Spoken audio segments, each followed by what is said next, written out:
कभी कभी खिड़कियां सिर्फ बाहर का नजारा नहीं दिखाती, वो भीतर के राज भी खोल देती हैं। आज की कहानी है एक ऐसी खिड़की की जहां से दिखता था एक चेहरा, खूबसूरत लेकिन खतरनाक। तो लाइट्स बंद कर लीजिए और सुनिए उस कमरे की खिड़की। उस कमरे की खिड़की से नजारा शहर का नहीं, एक राज का था। रवि को ये कमरा मिले अभी सिर्फ 3 दिन हुए थे। तीसरी मंजिल, पुरानी हवेली, और ठीक सामने एक खुली खिड़की जिसके पर्दे अक्सर आधे खुले रहते थे। सामने वाला कमरा हमेशा थोड़ा रोशन रहता, लेकिन उस रोशनी में जो परछाइयां हिलती वो किसी फिल्म से कम नहीं लगती। पहली रात को ही रवि ने देखा था, लाल रंग की साड़ी में लिपटी एक औरत बड़ी आहिस्ता से आईने के सामने खड़ी थी। उसकी पीठ रवि की तरफ थी, बाल खुले हुए कमर से नीचे तक लहराते। वो कुछ बुदबुदा रही थी और फिर उसने साड़ी का पल्लू कंधे से नीचे सरकाया। रवि की सांसें जैसे रुक गईं। उसने फौरन नजरें फेर लीं, लेकिन मन वहीं अटका रहा। कौन थी वो औरत? इतनी देर रात, अकेली, और इतना आत्मविश्वास, जैसे उसे पता हो कि कोई देख रहा है। अगली रात वही समय, वही खिड़की। रवि का मन कहा, मत देख, लेकिन आंखें कहती रहीं, बस एक बार और फिर उस रात कुछ नया हुआ। वो औरत इस बार सामने आई। पूरा चेहरा साफ दिखा, हल्का सिंदूर, गीले बाल, सोने की झुमकियां। उसकी आंखें सीधे रवि की खिड़की की तरफ उठीं। रवि चौंक गया। क्या उसने देख लिया? क्या वो जानती है कि कोई देख रहा है? लेकिन वो मुस्कुराई, एक ऐसी मुस्कान जो शरीर से ज्यादा रूह को छू जाए। तीसरी रात रवि ने पर्दा थोड़ा सरकाकर खड़ा होना शुरू किया। अब वो हर हरकत का इंतजार करता। वो औरत जो अब तक मालकिन के नाम से जानी जाती है, रोज कुछ नया करती। कभी नाइट गाउन में झूले पर बैठी सिगरेट पीती, कभी शीशे के सामने खुद से बात करती, कभी घंटों तक किसी पुरानी धुन पर बाल सुलझाती। और आज आज उसने ब्लाउज की गांठ खोली, धीरे से, जैसे किसी रस्म को निभा रही हो। उसके बदन पर हल्की पीली रोशनी पड़ रही थी, बस उतनी कि सब कुछ छिपे भी और दिखे भी। रवि की सांसें तेज थीं, दिल धड़क रहा था। फिर उसने कुछ ऐसा किया जिसकी रवि ने कल्पना भी नहीं की थी। उसने धीरे से सामने का पर्दा पूरा खोल दिया और उसकी आंखें सीधे रवि से टकराईं। वो मुस्कुराई। तुम देख रहे हो ना? उसकी आंखें पूछ रही थीं। रवि पीछे हट गया, लेकिन देर हो चुकी थी। उस एक पल में कुछ टूट गया था, या शायद जुड़ गया था। उसने अपने कमरे की बत्ती बुझाई, लेकिन खिड़की से नजरें हटाई नहीं। मालकिन अब उसके सपनों में आने लगी थी, हर बार एक नए रूप में। कभी साड़ी में, कभी पुराने जमाने की पोशाक में, और कभी कभी बिना किसी कपड़े के सिर्फ आंखों की भाषा बोलती हुई। अचानक दरवाजा खटखटाया गया। टप टप टप। रवि ने चौंक कर देखा। रात के 1:30 बज रहे थे। दरवाजा धीरे से खुला। मालकिन सामने खड़ी थी, लाल साटन की साड़ी में, हाथ में पानी का ग्लास और एक मंद मुस्कान। पानी देना था? ऊपर से तुमने आज रोशनी नहीं जलाई, तो सोचा कि तबीयत तो ठीक है ना? रवि की जुबान जैसे सूख गई। उसकी आंखें जमीन पर थीं, लेकिन मन अब भी खिड़की पर। सब ठीक है, रवि ने धीरे से कहा। मालकिन ने मुस्कुराकर ग्लास पकड़ाया और जाते जाते एक हल्की सी बात कह गई। खिड़की से देखना अच्छा लगता है। रवि कुछ बोल नहीं पाया। दरवाजा बंद हुआ, और उस रात रवि ने पहली बार महसूस किया, वो हवेली सिर्फ ईंट पत्थर की नहीं थी, वहां कोई खेल चल रहा था। अगली सुबह रवि की खिड़की पर एक सफेद लिफाफा रखा मिला। उसमें सिर्फ एक लाइन लिखी थी, देखते रहो लेकिन छूना मत। रवि ने लिफाफे को फिर से पढ़ा। देखते रहो लेकिन छूना मत। कागज में उसकी अंगुलियों की पकड़ कसती चली गई। दिल की धड़कनें कुछ तेज थीं, लेकिन डर नहीं, अजीब सा रोमांच था। ऐसा लगा जैसे कोई खेल शुरू हो गया हो और वो खुद उसमें हिस्सा बन चुका है। वो कमरे में इधर उधर टहलने लगा। खिड़की पर फिर से नजर पड़ी। वही हल्के सुनहरे रंग का पर्दा, जो अब एक आम कपड़ा नहीं, एक रहस्य की ओट बन चुका था। पिछले एक हफ्ते की बातें दिमाग में घूमने लगीं। सिर्फ 6 दिन पहले तो वो दिल्ली से इस छोटे से कस्बे में आया था। नई नौकरी, कम पैसे और रहने की जल्दी। वो तो बस एक कमरा ढूंढ रहा था। अखबार में एक पुराना सा इश्तिहार देखा। शांति हाउस में किराए पर कमरा उपलब्ध, एक अकेले पुरुष के लिए। शर्तें सख्त लेकिन माहौल शांत। फोन किया। आवाज दूसरी तरफ से एकदम धीमी थी। हवेली पुरानी है लेकिन कमरे साफ हैं। देखना है तो आज ही आ जाइए। रवि दोपहर में पहुंचा था। हवेली को देखकर कुछ देर तक खड़ा ही रह गया था। बड़ा गेट, ऊंची दीवारें और अंदर दूर तक जाती सीढ़ियां। पूरा मकान एक पुराने जमाने की हवा में लिपटा हुआ था। और फिर दरवाजा खुला था। पहली बार उसने उसे देखा। सिंपल सफेद सूट में, बाल डीले खुले, चेहरा बिना ज्यादा सजावट के, लेकिन आंखें, वो आंखें जैसे भीतर तक देख लें। मैं नाजिया, मालकिन हूं यहाँ की, उसने कहा था। कमरा देख लो, कोई शोर नहीं चाहिए, कोई मेहमान नहीं, और किराया समय पर। रवि ने बिना ज्यादा सोचे हामी भर दी थी। उसे जगह चाहिए थी। और सच्चाई ये थी कि इस हवेली में कुछ था, कुछ ऐसा जो खींचता था। अब तक वो सोचता था कि खिंचाव उस रहस्यमयी जगह की वजह से था, लेकिन अब समझ आ रहा था, वो उसकी वजह से था। उस दिन के बाद रवि का दिन ऑफिस और शामें खिड़की की ओर देखने में गुजरने लगी थीं। मालकिन का कमरा बिल्कुल सामने था, और खिड़की जैसे जानबूझकर थोड़ी सी खुली छोड़ दी जाती हो। कभी कभी रवि खुद से झुंझलाता, क्या कर रहा हूं मैं? लेकिन फिर वही पर्दा, वही धुंधली रोशनी, वही धीमे धीमे बदलते हाव भाव उसे बांध लेते। आज सुबह जब लिफाफा मिला तो पहली बार उसे ये लगा, जो वो देख रहा था वो इत्तेफाक नहीं था। नीचे किचन से हल्की हल्की चाय की खुशबू आ रही थी। रवि ने बाहर झांका। नाजिया किचन में थी। बालों को क्लिप से बांधा हुआ हरे रंग का सूती सूट और हाथ में चाय का कप। उसकी हर हरकत में वही ठहराव, वही संजीदगी थी जो किसी आम औरत में नहीं होती। मालकिन ने एक पल के लिए ऊपर देखा। उनकी नजरें मिलीं। रवि ने सिर झुका लिया। गुड मॉर्निंग, नीचे से उसकी आवाज आई। रवि ठिठक गया। आवाज में शरारत नहीं थी, पर ठंडापन भी नहीं। वो नीचे भागा, वैसे ही, बिना शर्ट पहने, सिर्फ टी शर्ट में।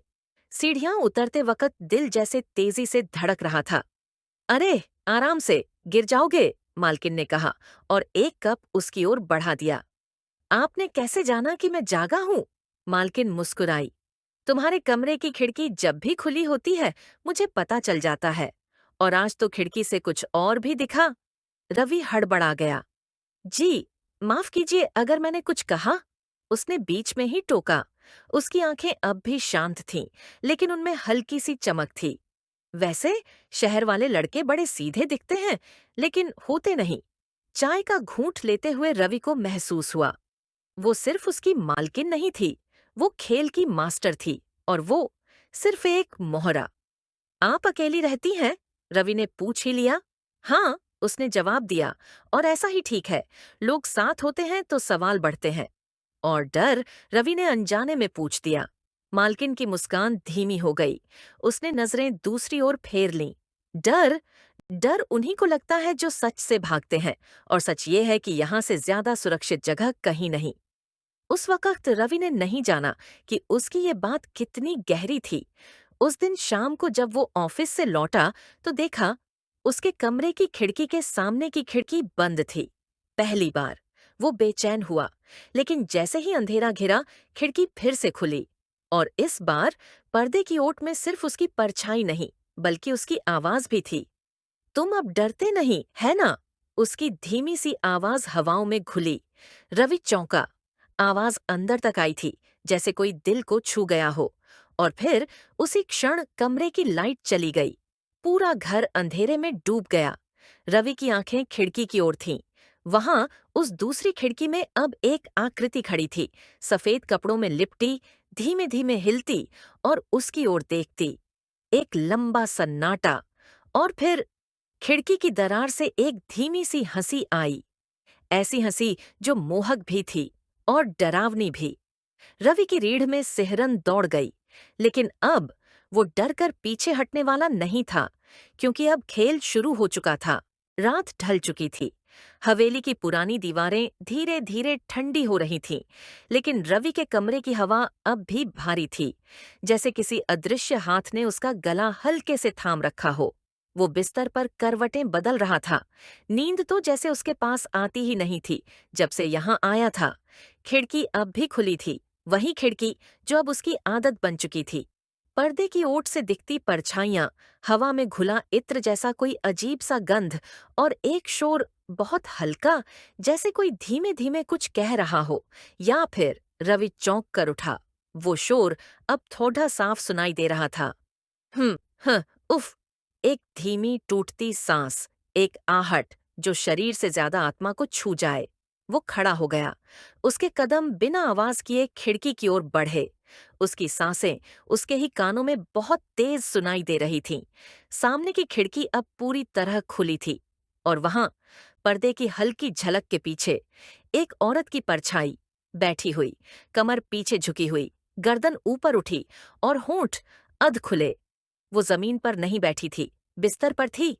उसका बदन हिल रहा था, जैसे किसी अदृश्य लहर से बहक रहा हो। बाल बिखरे हुए और आवाजें अब धीमी नहीं रहीं। हाँ, बस यही। रवि की रूह कांप गई। ये कामुकता थी या कुछ और? उसने नजरें हटाने की कोशिश की, लेकिन जैसे किसी शक्ति ने उसे रोक लिया हो। तभी अचानक उसकी नजरें उस औरत की आंखों से टकराईं। वो परछाई अब साफ दिख रही थी। नाजिया। उसकी आंखें खुली थीं। वो देख रही थी सीधा रवि की ओर, और फिर वो मुस्कुराई। ऐसी मुस्कान जो किसी आम स्त्री की नहीं हो सकती थी। रवि पीछे हटा। उसका गला सूख गया था, बदन पसीने से भीग गया। दिल में एक अजीब सी हलचल थी, डर और आकर्षण की मिली-जुली लहरें।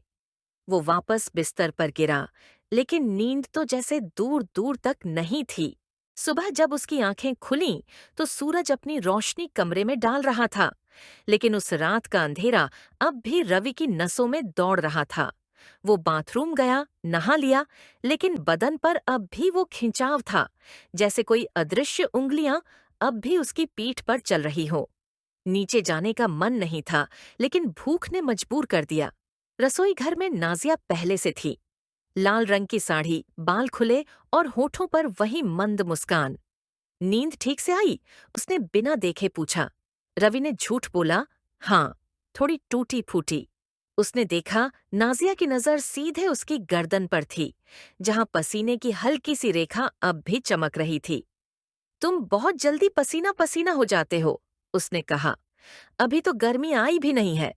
रवि झेंप गया। क्या करूं? रात में नींद नहीं आती। रातों में बहुत कुछ हो जाता है जब नींद नहीं आती, उसने फुसफुसाकर कहा और चाय का प्याला उसकी ओर बढ़ाया। रवि ने कप थामा, लेकिन उसकी उंगलियां नाजिया की उंगलियों से हल्के से छू गईं। वो छुअन बिजली जैसी थी। नाजिया ने कप नहीं छोड़ा। उसकी उंगलियां अब भी रवि की उंगलियों पर थीं। अगर जरूरत हो तो कभी आकर बात कर सकते हो, उसने कहा। रात को अकेलापन कभी कभी बहुत भारी लगने लगता है। रवि कुछ बोल नहीं पाया। उसने कप खींच लिया और मुस्कुराकर अंदर चली गई। रवि वहीं खड़ा रहा। सांसें अब भी गर्म थीं। शाम को ऑफिस से लौटते वक्त उसके कदम तेज थे। उसे अब सिर्फ नींद नहीं चाहिए थी, कुछ और था जो उसे इस हवेली में खींच रहा था। कमरे में घुसते ही उसकी नजर खिड़की पर पड़ी। वहां एक छोटा सा लिफाफा रखा था। फिर से इस बार कोई शब्द नहीं थे, सिर्फ एक छोटा सा सुगंधित कपड़ा, रेशमी नीला, और उस पर एक बाल। रवि की धड़कनें तेज हो गईं। उसे अब साफ समझ आने लगा था, नाजिया उसे सिर्फ देख नहीं रही थी, वो उसे बुला रही थी। उस रात जब खिड़की खुली, नाजिया वहां नहीं थी। कमरा अंधेरा था, लेकिन हवेली के भीतर एक धीमी आवाज थी, चूड़ियों की खनक, कांच की हल्की झंझनाहट। तभी दरवाजा खटखटाया गया। रवि चौंका। रवि! बाहर से नाजिया की आवाज आई। अगर सो नहीं रहे हो तो जरा मदद चाहिए थी। रवि ने बिना कुछ कहे दरवाजा खोला। नाजिया साड़ी की जगह आज एक हल्के गुलाबी रंग के रेशमी गाउन में थी, बदन से चिपका हुआ और शरीर को उभारता हुआ। कुछ गिर गया है मेरे कमरे में, उठा नहीं पा रही, अगर आ सको तो। रवि के पास कोई शब्द नहीं थे, बस सिर हिलाया। वो उसके पीछे पीछे चला। नाजिया का कमरा वो पहले सिर्फ खिड़की से देखता था, अब उसके अंदर था। कमरे में अजीब सी महक थी, गुलाब और कुछ बहुत पुराना। जैसे लकड़ी सड़ने की या फिर किसी इतिहास की। वो रहा, उसने एक शीशे का डिब्बा दिखाया जो बिस्तर के नीचे लुढ़क गया था। रवि झुका। जैसे ही उसने डिब्बा उठाया, नाजिया उसके ठीक पीछे आकर खड़ी हो गई।